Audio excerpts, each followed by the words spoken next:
What are the not-so-fun parts of sex that no one talks about?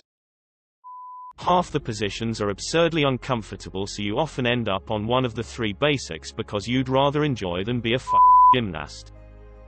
How about TFW? Your cock comes all the way out in the current motion, and your brain stretches the following half second into eternity before the next damaging painful blow comes if you're not perfectly lined up to go straight back in.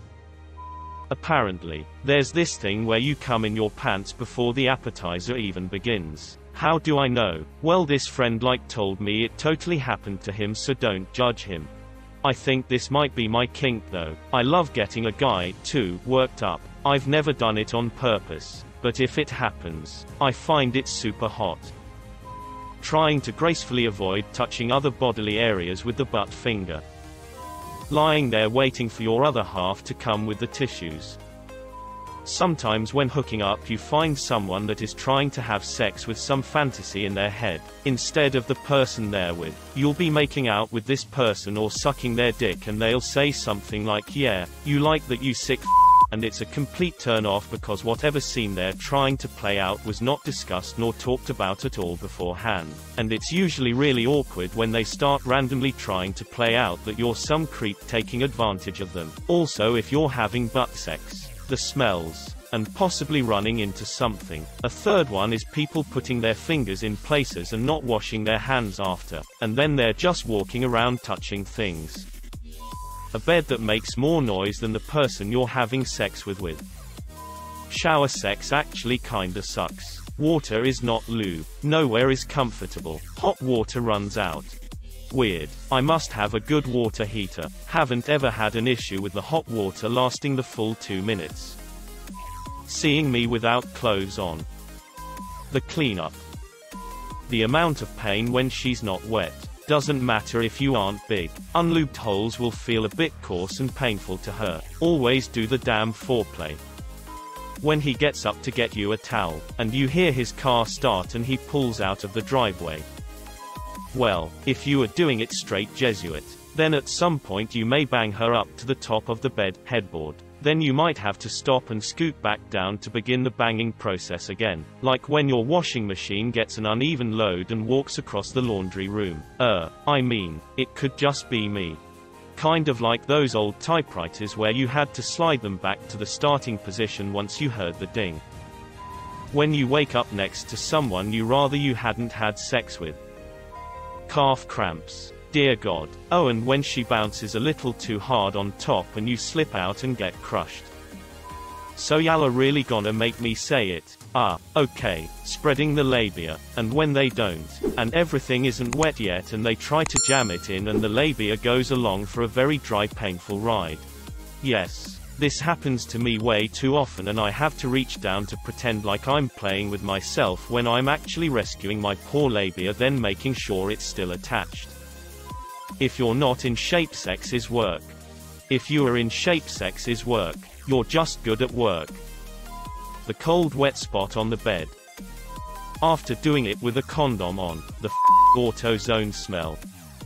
Taking off daily pads before your partner gets to your panties. No one discussed it, but this is a pain in the ass. We share stories with my friends about the best and weirdest ways we threw our daily pads right before having sex.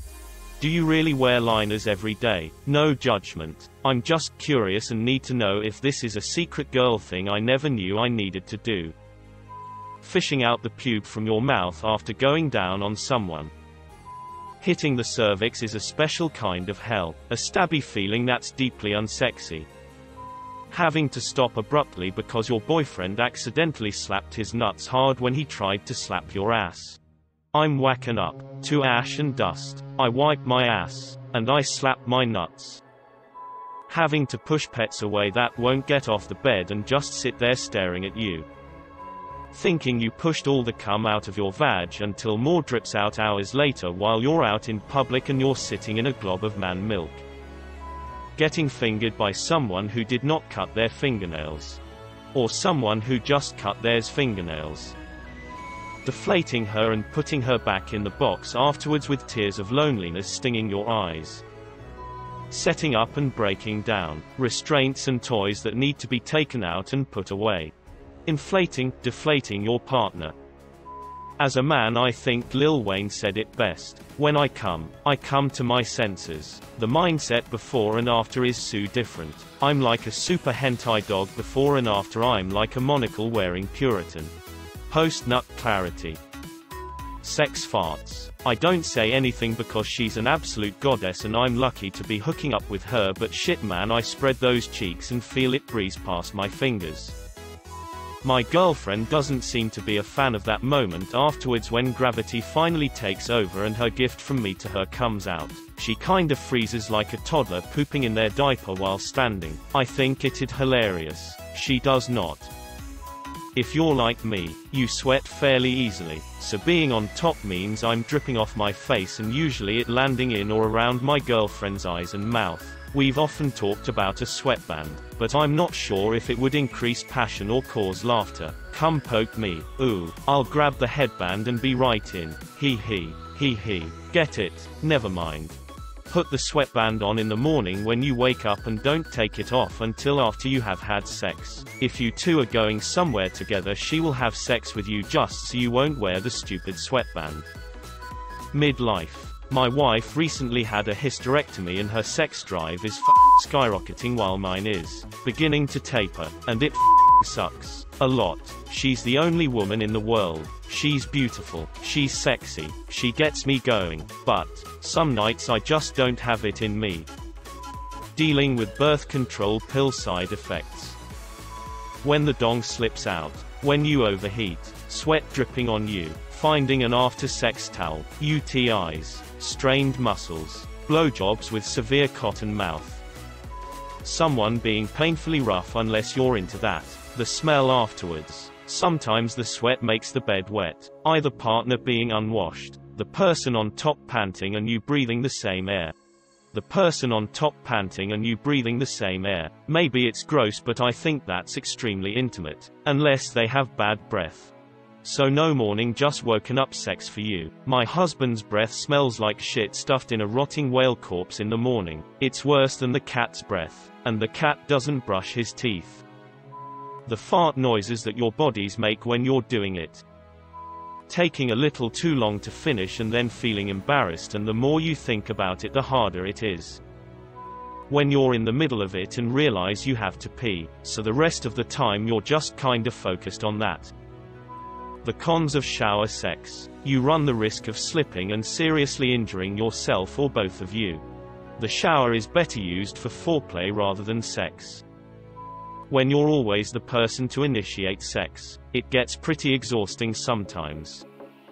Semen is such a bitch to wash away. Lube is a pain in the ass to clean up. The dog never wants to move from its spot on the bed. Long hair getting in the other person's eyes. Choking on pubes. Never being able to get the pube out of the back of your throat. Semen or lube between your butt cheeks. Poop on butt toys. Accidentally forgetting which finger was in whose butts. Eating someone out ass or puss and getting toilet paper in your mouth. Getting rug burn on your pussy from a guy who has harsh stubble. Being able to feel when a girl has to shit if you finger her. I will update when I think of more. Update.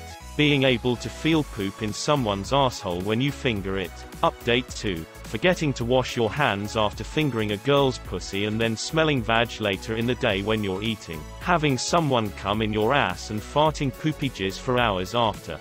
Use cold water to wash cum off. It's protein-based, so hot water makes it stickier and harder to wash away. The shame of getting tired out before you have cum. When the other person isn't into it, in the mood, but doesn't just say it. The waddle to the bathroom afterwards with one hand cupped over your vag. The uncomfortable positions that you have to be like, okay stop, I gotta move. This hurts. Cramp. The I am holding in my fart as not to ruin the mood moments. Finding a person to have sex with is not so fun. No, that's easy. Finding someone you want to have sex with is typically a lot harder. The break in between, especially if it's your first time as a couple, or one night stand or friends with benefits etc., that's a different kind of awkward. The phenomenon is called arousal non-concordance. Fact check me. Basically, any situation in which your body isn't responding the way you feel. Can't get hard, wet even though you're turned on. Can't orgasm even though the sex is going great, etc. This goes the other way too. Getting physically aroused by things that mentally or emotionally turn you off. I'm late. For what? I'm late. For what? If doing anal, then expect poop residue of some sort. Then the wet spots on the bed from the aftermath. Did anal with a hookup many years ago. Ended up with a pretty significant skid mark on the bed after. She was mortified. Like beside herself mortified. Apologizing up and down. I was like, look, I'm the one who put my dick up your ass. I expected a little collateral damage. That's the spirit. If you're going to party in Poop's house, don't be upset when Poop shows up. How to deal with a sexual partner with low self-esteem. No matter how hard you try, you can't make them feel sexy. Then you call into question your own worth as a partner. Is it my fault? What am I doing wrong? Leading to an eventual breakup that leaves you with partial low self-esteem. Hard to bounce back from. I'm on YouTube to hear other people's problems. Not other people so perfectly explaining my problem.